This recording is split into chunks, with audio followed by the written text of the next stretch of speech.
Hello friends, कैसे हैं? Hopefully कि आप बहुत अच्छे होंगे।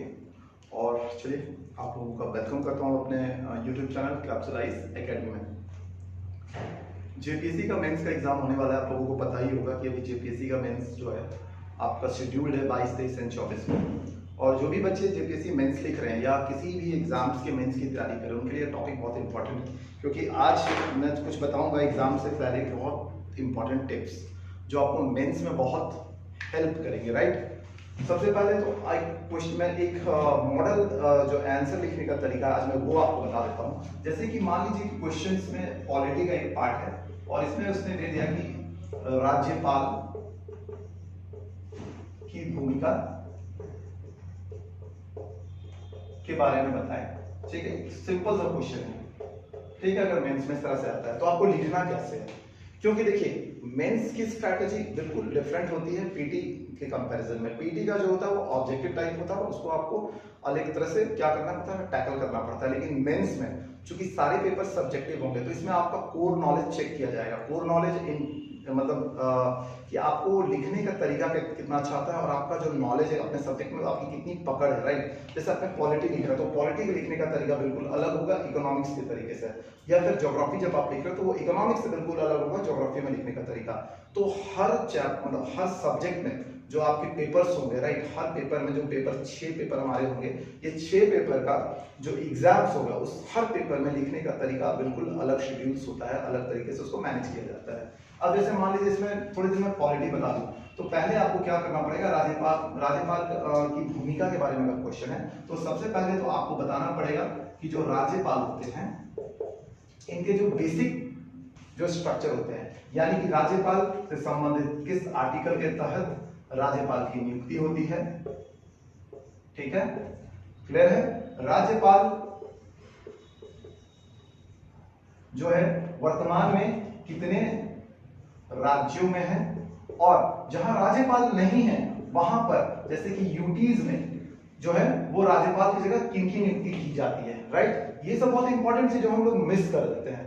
ठीक है, फिर हमारा आता है कि राज्यपाल जो है उसका वास्तविक जो शक्तियां हैं, वास्तविक जो उनकी जो पावर्स है, वो जो शक्तियां हैं राज्यपाल की, उनको हमको क्या करना पड़ेगा, डिस्क्राइब करना पड़ेगा। ठीक है, तो ये एक पहले पार्ट में तो आपका लिया जाएगा, मतलब एक तरह से ये डेफिनेशन है राज्यपाल का। ठीक है, कौन नियुक्ति करता है, कौन अपॉइंट करता है, कौन शपथ दिलाता है, किस आर्टिकल के तहत होती है, ये सारी चीजें इसमें आएंगी।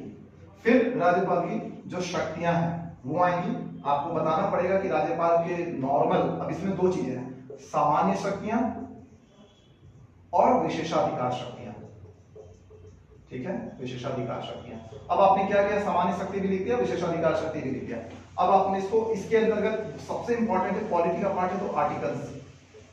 आपको क्या याद करना पड़ेगा, आर्टिकल्स, कि भैया सामान्य जो शक्तियां किन किन आर्टिकल के तहत है और विशेषाधिकार जो शक्तियां किन किन आर्टिकल के तहत है। और उसमें सबसे अच्छा जो तड़का लगेगा वो तड़का लगेगा कि अगर आप हाल में 2-4 ऐसे विवाद हुए जहां पर राज्यपाल ने अपने विशेषाधिकार का प्रयोग किया है, राइट, तो जब आप विशेषाधिकार प्रयोग कर रहे हो तो इसमें आप एग्जाम्पल बहुत अच्छा से सेट करो।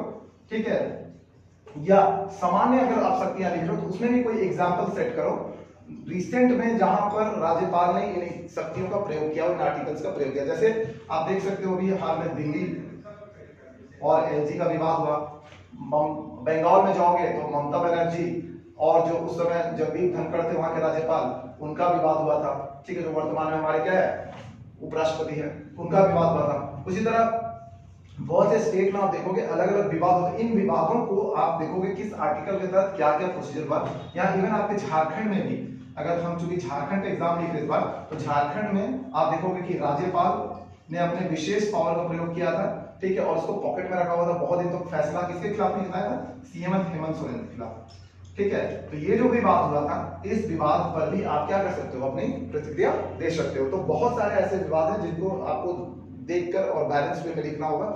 फिर इन सब के बाद जो लास्ट मोमेंट आता है जब आप इसको लिख लोगे, राइट, इन सब चीजों को लिख लोगे, क्लियर है, तो एक मोमेंट आएगा जब वहां आपको लास्ट में क्या करना होगा, समरी लिखना होगा। तो ये जो समरी होता है उसमें एज आपने राज्यपाल की शक्तियों के बारे में बता दिया, उसके आर्टिकल्स के बारे में बता दिया, उसके डेफिनेशन के बारे में, अब राज्यपाल में आप क्या देखते हो as a point of view कि आप सिविल सर्वेंटेड में उसमें और क्या सुधार चाहते हो, क्या आप राज्यपाल को और शक्तियां प्रदान करना चाहते हो, कहाँ कहाँ राज्यपाल की शक्तियां जहां पर आपको लगता है कि उन्हें और पावर्स दिए जाने चाहिए, या कहाँ कहाँ ऐसी लगती है जहां पर उनके पावर्स कट किए जाने चाहिए।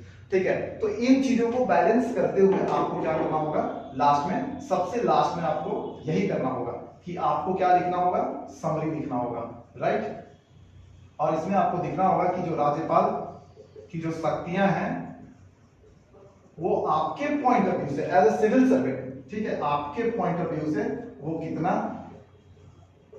सही है, उसमें क्या कटौती और क्या बढ़ोतरी करनी है, राइट। इन सब को लिखने के बाद, चूंकि ये आर्टिकल्स है, तो आप पॉलिटी में छोटा फ्लो चार्ट यानी छोटा एक डायग्राम प्रयोग कर सकते हो बीच में। कहने का मतलब है कि आप इस तरह का डायग्राम का यूज कर सकते हो फ्लो चार्ट बनाकर, जहां पर आप बता सकते हो कि शॉर्ट में कि भैया ये राज्यपाल की जो नियुक्ति हो किस आर्टिकल में करते हो, फिर राज्यपाल का अपॉइंटमेंट कौन करता है, फिर इस तरह से आप एक फ्लो चार्ट बना सकते हो, राइट, छोटा छोटा इस तरह से करके। तो आप इस तरह से फ्लो चार्ट में अगर आप इस तरह छोटी छोटी चीजों को दिखा लोगे लास्ट में, तो आपको क्या है कि आपके ओवरऑल जब आप आंसर लेके निकलोगे तो आपका जो मार्किंग होगा वो बहुत बेहतरीन होगा।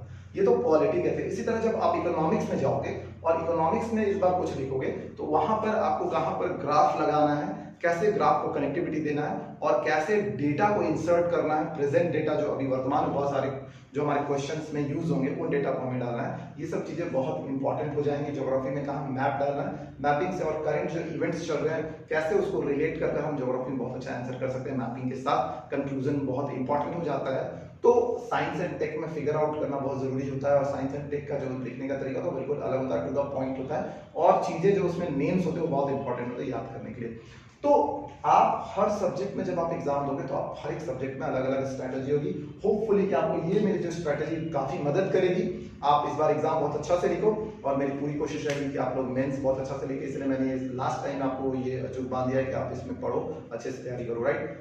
चलिए, इसी तरह बहुत और भी इंपॉर्टेंट जो छोटे छोटे टॉपिक्स हैं उस पे मैं बात करता रहूंगा। और चूंकि जेपीसी का एग्जाम, तो wish you all the best. और जो भी बच्चे पीटी मेंस या इंटरव्यू किसी की तैयारी करना चाहते हैं, उसमें कैप्सूल आईएएस एकेडमी में आपका स्वागत है। हमारा बैच ऑलरेडी चल रहा है, ठीक है। हम यूं ही मिलते रहेंगे, और अपना जो भी एक्सपीरियंस है मेरे अंदर मैं यूं ही शेयर करता रहूंगा। आप लोग मोस्ट जितना ज्यादा हो सके सब्सक्राइब शेयर करो। बहुत इंपॉर्टेंट चीजें मैं शेयर करता हूँ जो आपको बहुत हेल्प करेंगी, right. Thank you very much. मिलते रहते हैं। जय हिंद, धन्यवाद।